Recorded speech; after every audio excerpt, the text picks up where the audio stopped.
రష్మిక మందన వాళ్ళిద్దరూ పెళ్లి చేసుకుంటారని చెప్పి రూమర్స్ అవైతే వస్తున్నాయి కదా, సో దీనిపై మీ స్పందన ఏంటి? వాళ్ళిద్దరు ఆల్రెడీ లవర్స్ కాబట్టి వాళ్ళిద్దరూ కంపల్సరీ పెళ్లి చేసుకుంటారు.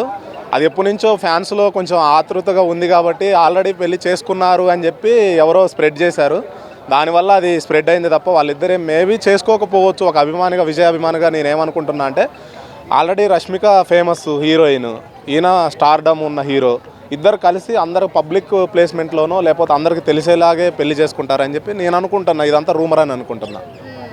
అంటే ఇప్పుడు వీళ్ళు పెళ్లి చేసుకుంటారా లేదా అనేది, అంటే ఇప్పుడు సమంత వాళ్ళు పెళ్లి చేసుకున్నారు, విడిపోయారు, మరి వీళ్ళు పెళ్లి చేసుకుంటే వీళ్ళు కూడా సేమ్ పరిస్థితి అదే అంటారా? పెళ్లి చేసుకునేటప్పుడే విడిపోయిన దాని గురించి ఎందుకులేండి, ఎందుకంటే ఇక్కడ టాపిక్ ఏమైందంటే జరుగుతుంది కదండి, మనం చూస్తూనే ఉన్నాం కదా. అంటే ఇక్కడ పెళ్లి గురించి అంటే ఇండస్ట్రీలోనే కాదు, మామూలు మన దాంట్లో కూడా ఇలానే జరుగుతుంది. పెళ్లి చేసుకుంటున్నారు, వెంటనే విడాకులు అయిపోతున్నాయి. దానికి కారణం ఏంది? లేడీస్కి కూడా ఫైనాన్షియల్ ఫ్రీడమ్ పెరిగిపోయింది. సో దానివల్ల ఏమవుతుందంటే నువ్వెంత అంటే నేనెంత అని అనుకోవాల్సి వస్తుంది. సో దానివల్ల ఏంది, ఖచ్చితంగా ఫైనాన్షియల్ ఫ్రీడమ్ ఉండాలి. అర్థం చేసుకునే వాళ్ళు ఉంటే, అంటే భర్తది భార్యది ఇద్దరు అర్థం చేసుకునే వాళ్ళు ఉంటే ఆ రిలేషన్ నిలబడుతుంది. అట్లనే వీళ్ళు కూడా విడిపోతారని ఏం కాదు. వాళ్ళిద్దరు ఎప్పటి నుంచో లవ్లో ఉన్నారు కాబట్టి దాదాపు 5 years అయింది వాళ్ళు లవ్లో ఉండి. ఒకవేళ చేంజెస్ ఉంటే ఎప్పుడో చేంజెస్ రావాలి. వాళ్ళు ఖచ్చితంగా బాండింగ్ మీద ఉన్నారు కాబట్టి మ్యారేజ్ చేసుకొని ఆ మ్యారేజ్ కూడా సక్సెస్ అవుతుంది, ఎక్కువ రోజులు ఉంటుంది అని చెప్పి అందరం అనుకుంటున్నాం.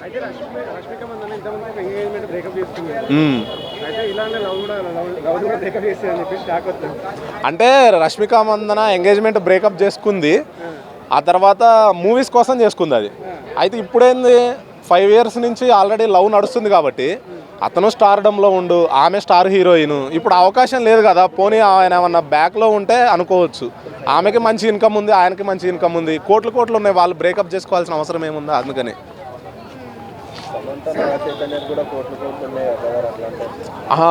అంటే అక్కడ నాగ చైతన్య వాళ్ళది బ్యాక్ డోర్లో ఏదో ప్రాబ్లమ్స్ ఉన్నాయని చెప్పారు. అవన్నీ మనకి పబ్లిక్లో తెలియదు. సో దాని గురించి మనం పెద్దగా మాట్లాడుకోలేము. ఏదున్నా ఆయన వేరే మ్యారేజ్ చేసుకున్నారు, సమంత మేడం వేరే మ్యారేజ్ చేసుకుంది. ఇద్దరు ఇప్పుడు కనీసం సెకండ్ మ్యారేజ్లో అన్నా హ్యాపీగా ఉండాలని చెప్పి ఎవరికి వాళ్ళు మనం కోరుకోవాల్సింది, అంత తప్ప మనం దానికి మించి చేసేదే ఉంది. అంటే ఇప్పుడు రీసెంట్గా విజయ్ దేవరకొండది రణబాలి అది పోస్ట్ కూడా రిలీజ్ అయింది కదా, సో అది ఎలా అనిపిస్తుంది? రణబాలి పోస్ట్ అయితే అసలు మామూలుగా లేదు, సూపర్ ఉంది. కానీ కింగ్డమ్ అప్పుడు కూడా మేము సూపర్ ఉందా అని అనుకున్నాం. కానీ కింగ్డమ్ అంత నిరాశపరిచింది. ఎందుకు నిరాశపరిచిందో, ఎక్కడ నిరాశపరిచిందో అర్థం కాలేదులే. కానీ కంపల్సరీ విజయ్ అన్న కంబ్యాక్ ఇవ్వాల్సిన టైం దగ్గర పడ్డది, లేకపోతే మర్చిపోయే అవకాశం ఉంది.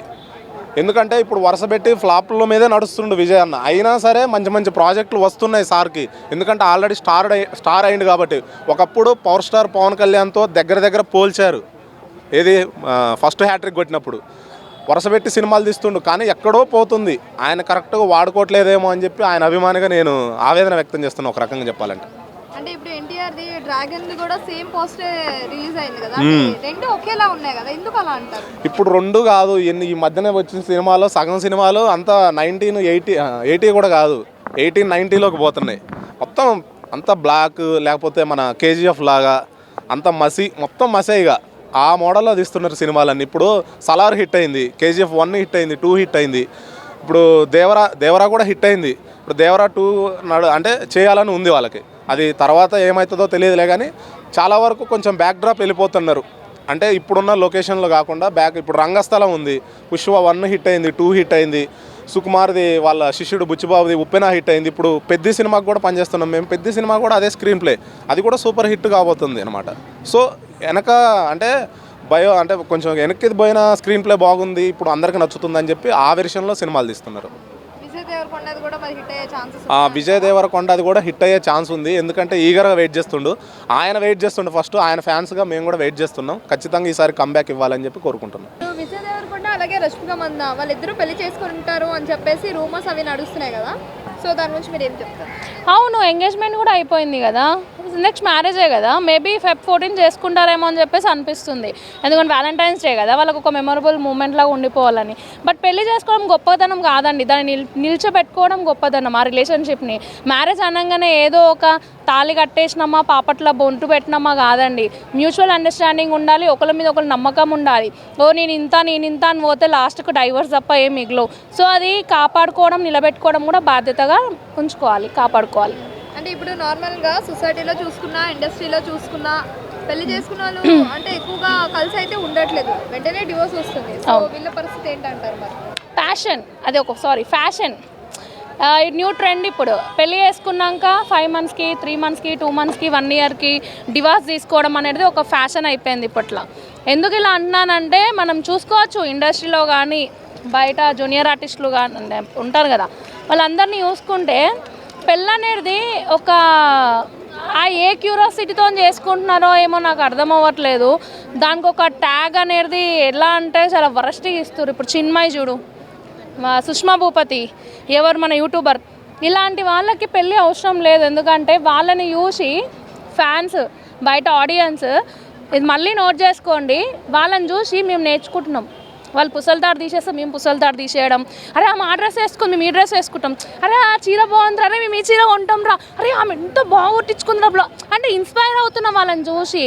మమ్మల్ని అంతలా మీరు ట్రిగర్ చేస్తుర్రు, మీ డ్రెస్సింగ్ సెన్సే కావచ్చు, మీ మాటలే కావచ్చు. మిమ్మల్ని చూసి మా హస్బెండ్స్తో వాళ్ళతో మేము గొడవ పెట్టుకోవాల్సినంత ఒక స్టేజ్కి వస్తున్నాం. సో పెళ్ళి అనేది మ్యూచువల్ అండర్స్టాండింగ్, ఒకళ్ళ మీద ఒకళ్ళ నమ్మకం, ప్రేమ, లవ్, కేరింగ్, కన్సర్న్ అన్నీ ఉండాలి. అవేం లేవు, ఇంకా లేవు, నన్ను తీసుకోలేను అవి అని అంటే పెళ్ళి చేసుకోవద్దు, ఇజ్జత్ తీసుకోవద్దు అంతే. అంటే ఈ మధ్య కాలంలో ఎక్కువగా ఇలా జరుగుతున్నాయి కదా డివోర్స్ అవి మెయిన్ జరగడానికి గల రీజన్స్ ఏమంటారు? అండర్స్టాండింగ్ ఏం లేదండి, ఈగోస్ అండి. ఇప్పుడు సంసారం, పెళ్ళాం, పిల్లలు, ఫ్యామిలీ అనుకున్న వాళ్ళు అడ్జస్ట్ అవుతారు. అరే నువ్వెంత అంటే నేనెంత అనుకున్న వాళ్ళు ఏం చేస్తారు, డివోర్సే తీసుకుంటారు కదా. ఆబ్వియస్లీ అదే జరుగుతుంది ట్రెండింగ్గా. అది ఈగోస్ ఉండొద్దు, వైఫ్ అండ్ హస్బెండ్ మధ్యలో ఈగోస్ అనేది ఉండొద్దు. ఈగోస్ ఉంటే ఆ రిలేషన్షిప్కి అసలు ఒక రెస్పెక్ట్ ఉండదు.